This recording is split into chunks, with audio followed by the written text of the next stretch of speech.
नमस्कार, सुप्रभात मेरे प्यारे विद्यार्थियों। आज हम लोग पढ़ेंगे हिंदी व्याकरण। हिंदी व्याकरण हमारा आज विषय रहेगा। हिंदी व्याकरण पढ़ने से पहले हम आज जानेंगे व्याकरण किसे कहते हैं, व्याकरण के अंग कितने होते हैं। तो व्याकरण, भाषा की शुद्धता के लिए व्याकरण का ज्ञान होना अति आवश्यक है। व्याकरण हमें शुद्ध रूप से बोलना, पढ़ना, लिखना और समझना सिखाता है। और व्याकरण के अंग कितने होते हैं? तो व्याकरण के अंग 3 होते हैं, वर्ण विचार, शब्द विचार और वाक्य विचार। और आज हम लोग पढ़ने वाले हैं वर्ण विचार। वर्ण विचार पढ़ने समय हम लोग सबसे पहले पढ़ेंगे वर्ण किसे कहते हैं, वर्ण के भेद पढ़ेंगे और फिर उन भेदों के कितने भेद होते हैं ये सबों का ज्ञान आज हम लेंगे। वर्ण, वर्ण भाषा की सबसे छोटी इकाई है जिसके और टुकड़े नहीं किए जा सकते। हम उदाहरण से समझ जाते हैं, जैसे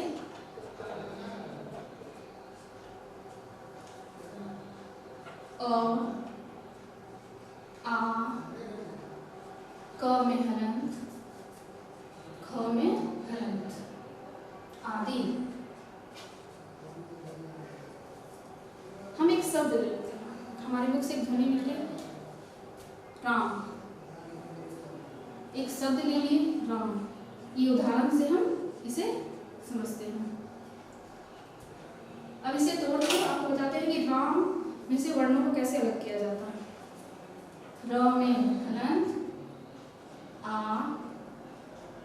म में हलंत, अ। इससे अधिक इस शब्द को हम नहीं तोड़ सकते, इसमें सारे वर्ण अलग हो चुके हैं। यही है हमारी परिभाषा। वर्ण भाषा की सबसे छोटी इकाई है जिसके और टुकड़े नहीं किए जा सकते। अब हम पढ़ते हैं वर्णमाला। वर्णमाला किसे कहते हैं? तो वर्णमाला, वर्णों के व्यवस्थित समूह को वर्णमाला कहते हैं। व्यवस्थित मतलब सही क्रम में लिखना। वर्णमाला, वर्णों के व्यवस्थित समूह को वर्णमाला कहते हैं। वर्ण किसे कहते हैं हम लोग जान चुके हैं, वर्णमाला किसे कहते हैं ये भी जान चुके हैं। वर्ण को सही क्रम में लिखना ही हमारा वर्णमाला कहलाता है। अब हम जानेंगे वर्ण के भेद कितने होते हैं। वर्ण के कितने भेद होते हैं उनके बारे में हम अब पढ़ेंगे।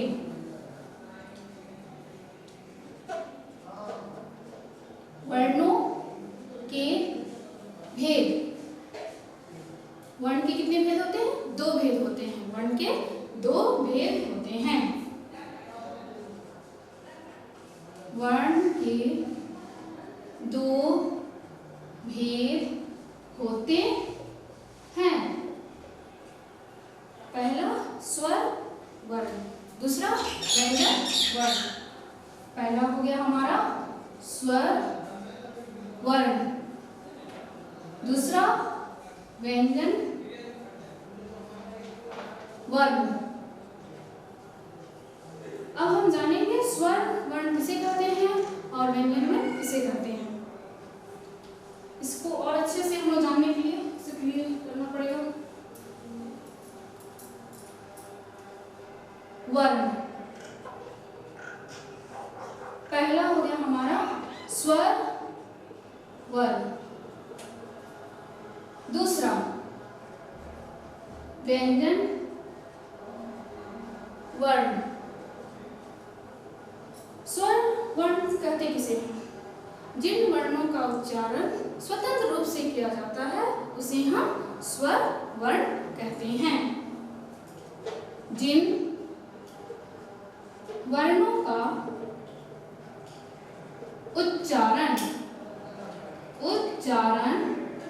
स्वतंत्र रूप से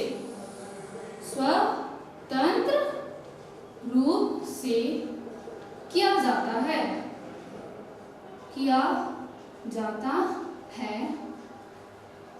उसे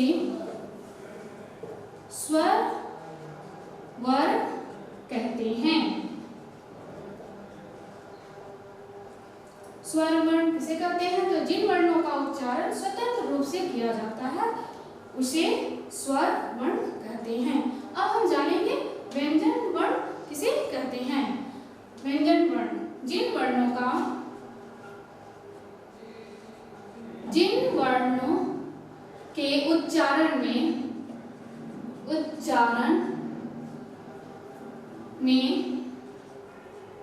स्वरों की सहायता ली जाती है। जिन वर्णों के उच्चारण में स्वरों की सहायता ली जाती है,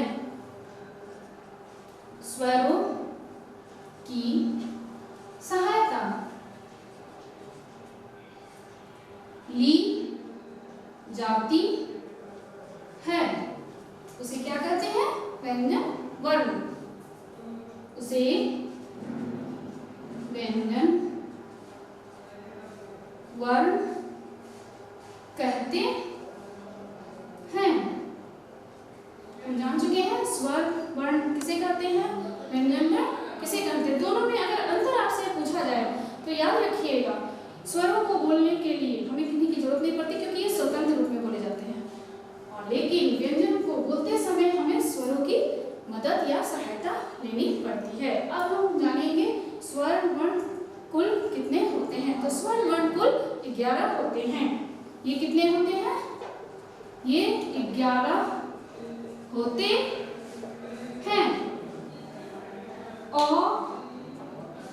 आ, छोटी ई, बड़ी ई, ऊ, बड़ी ऊ, री, ए, ओ, औ। ये हमारे हो गए कुल कितने? 11। 1 2 3 4 5 6 7 8 9 10 11। तो कुल हमारे स्वर कितने हुए? 11। यहाँ पे एक चीज आप देख लीजिएगा, और आह, अंग और अह को भी हम लोग स्वर में ही जोड़ देते हैं, लेकिन नहीं, ये दोनों स्वर नहीं है। ना ये स्वर है ना ही ये व्यंजन है, ये दोनों के मध्य का भाग है। इसे हम अयोग वाह कहते हैं। अयोग वाह कहते हैं। ये स्वर नहीं है और ना ही व्यंजन, ये अयोग वाह कहते हैं इसे। चलिए क्लियर, जान चुके। अब हम जानते हैं व्यंजन वर्ण के कुल कितने संख्या होती है। तो व्यंजन वर्ण ये कुल 33 होते हैं। ये 33 होते हैं। ये कितने होते हैं? तो ये 33 होते हैं। कहां से कहां तक? क से ह तक। व्यंजन वर्ण कुल कितने होते हैं? 33। क से ह तक।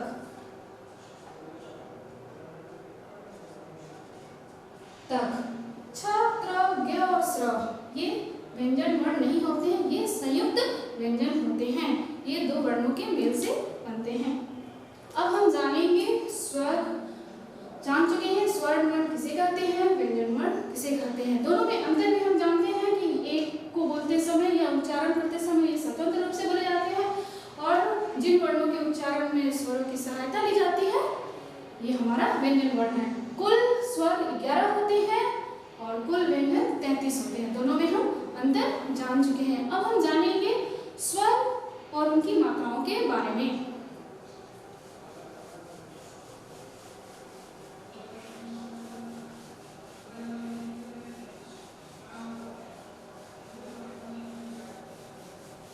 स्वर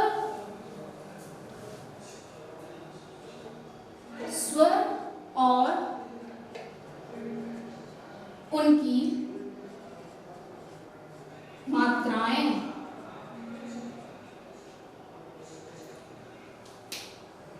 स्वर और उनकी मात्राएं। स्वर को जान चुके हैं, अब हम उनकी मात्राओं के बारे में जानेंगे। स्वर, मात्राएं। यहाँ पे एक चीज ध्यान दीजिएगा, स्वर को जानना है तो मात्रा का भी ज्ञान होना चाहिए।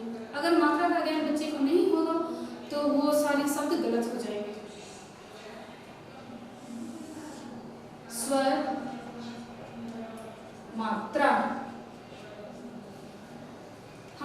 सबसे पहले स्वर में आता है अ, आ, छोटी ई, बड़ी ई, छोटी ऊ, बड़ी ऊ, वी, ए, ओ, औ। अब हम जानेंगे इनकी मात्राएं। अ की कोई मात्रा नहीं होती, ये हर एक व्यंजन में मिला रहता है।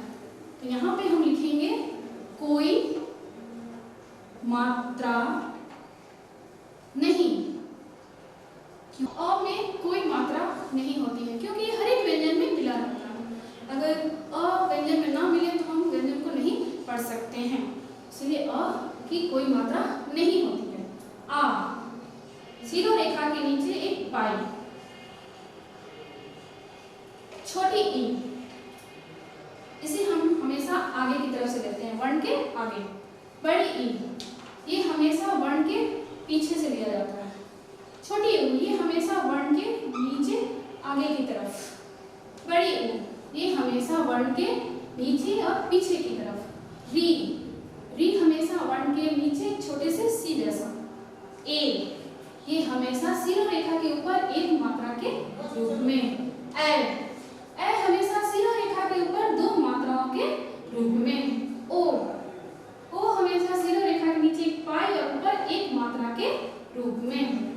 औ, औ भी हमारा सीधा रेखा के नीचे एक पाई और ऊपर दो मात्राओं के रूप में। ये हमारे हो गए स्वर और उनकी मात्राएं। अब हम यहाँ पे एक वर्ण ले लेते हैं और उसके हिसाब से आपको ये मात्राओं को लगा के बताते हैं। अ हर एक में मिला रहता है। क में अगर हम आ की मात्रा देंगे तो इसे क्या पढ़ेंगे? का। क में अगर हम छोटी ई की मात्रा लगाएंगे तो की। बड़ी ई की मात्रा की। एक चीज ध्यान रखिएगा, बच्चे अक्सर छोटी ई और बड़ी ई में गलती कर देते हैं। तो अगर छोटी ई में ये होता है कि जब हम इसे बोलते हैं, छोटी ई बोलने समय हम झटके में बोलते हैं की, और बड़ी ई को थोड़ा सा खींचते हैं की। ठीक है? छोटी ऊ, ये हमेशा वर्ण के नीचे आगे की तरफ तक हो गया। ये क्या? कू। यहाँ पे गौर कीजिएगा, यहाँ बड़ी ऊ हमेशा ये नीचे की तरफ रहेगा, वर्ण के नीचे और पीछे की तरफ। कू, इसे भी हम खींचते हैं। री, री हम जब बोलते हैं तो हम री का उच्चारण हो जाता है दी। यहाँ पे एक चीज देखिएगा, उच्चारण इसका री हो जाता है ऐसे री, लेकिन हम इसको संस्कृत में मात्रा, इसका प्रयोग अधिकतर संस्कृत में होता है और इसकी मात्रा ये होती है। तो यहाँ क वर्ण में री का प्रयोग करेंगे तो ये हो गया क्री, क्योंकि इसका उच्चारण री से होता है। ए, क से करेंगे तो के। ए, कै, ओ के साथ इसका प्रयोग हम कर रहे हैं वर्ण में, तो हो गया को। औ के साथ करेंगे तो कौ। अब हम यहाँ पे देख चुके हैं मात्रा कैसे लगाया जाता है। एक चीज हमेशा याद रखिएगा, व्यंजन में जब हम जिस चिन्ह का प्रयोग करते हैं वही चिन्ह हमारी मात्राएं होती है। ठीक है? अब हम जानेंगे यहाँ स्वर के भेद। स्वरों के कितने भेद होते हैं, ये सब हमारी मात्रा है। अब हम जानेंगे स्वर के भेद। स्वरों के भी 3 भेद होते हैं।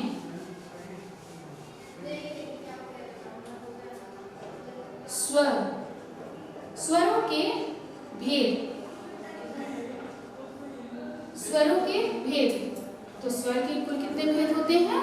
3।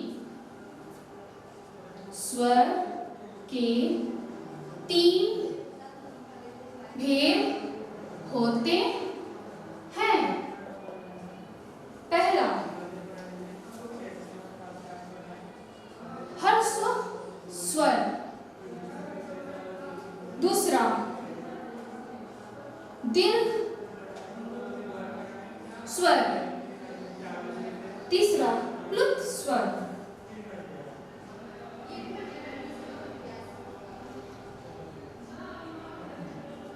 प्लुत स्वर। जान चुके हैं स्वरों के भेद। पहला हो गया हर्ष स्वर, दूसरा दीर्घ स्वर और तीसरा प्लुत स्वर। इसे हम और अच्छे से आगे बताते हैं।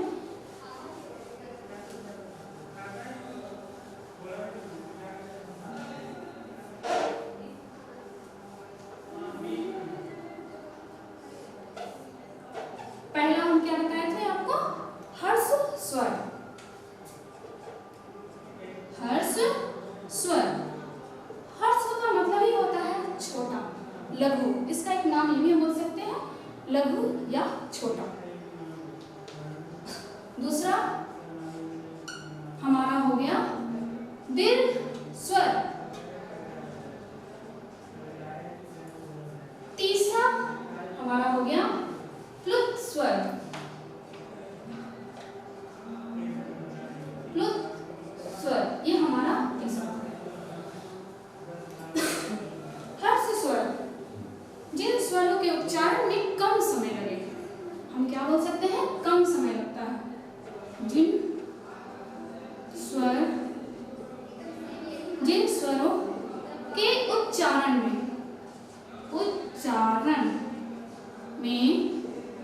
कम समय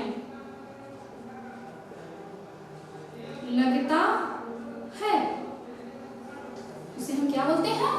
हर्ष स्वर। और ये कुल कितने होते हैं? तो कुल इनकी संख्या होती है 4। ये 4 संख्या कुल होती है। कौन कौन से हम जान लेते हैं। हर्ष से ही हम समझ चुके हैं लघु या छोटा। तो हमारा कौन सा छोटा है? अ, छोटी ई, छोटी ऊ और री। ये कुल कितने संख्या होंगे? 4। ये हमारे हो गए 4। तो ये हमारे हर्ष स्वर कितने हो गए? 4।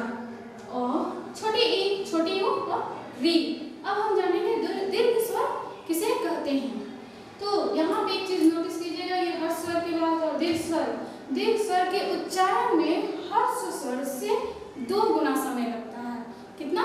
2 गुना समय लगता है। तो यहाँ पे ये भी हम लिख सकते हैं, हर्ष स्वर से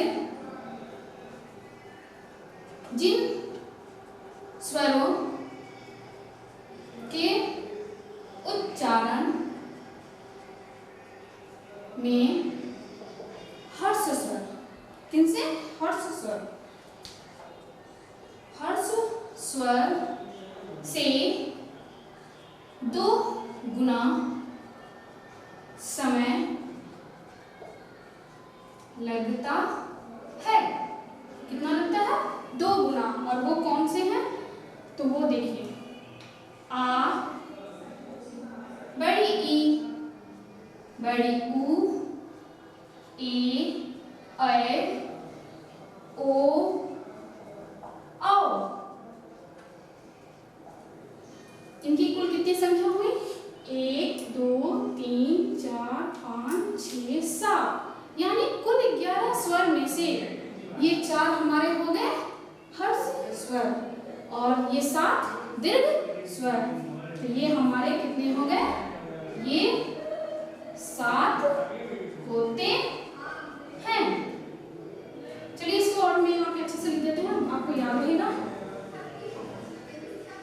ये कितने हुए? ये 4 होते हैं। अब हम जानेंगे प्लुत स्वर। प्लुत स्वर में सबसे अधिक समय लगता है। किनसे? हर्ष स्वर से 3 गुना समय लगता है। इनके उच्चारण में हर्ष स्वर से 3 गुना समय लगता है।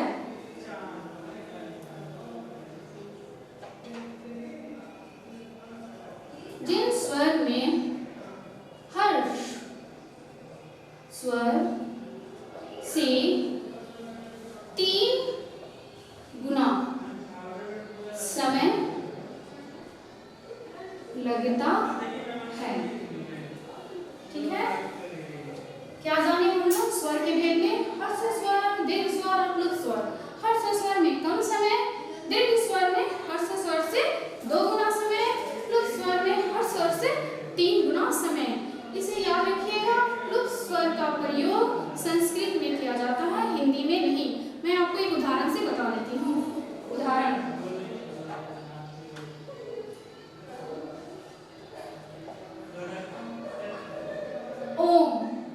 ये हमारा हो गया ओम। यहाँ पे एक चीज और नोटिस कीजिएगा, ये हमारी हिंदी की गिनती के 3 अक्षर है। इसके चिन्ह क्या हुए? तो ये इसके चिन्ह, किनके? प्लुत स्वर के।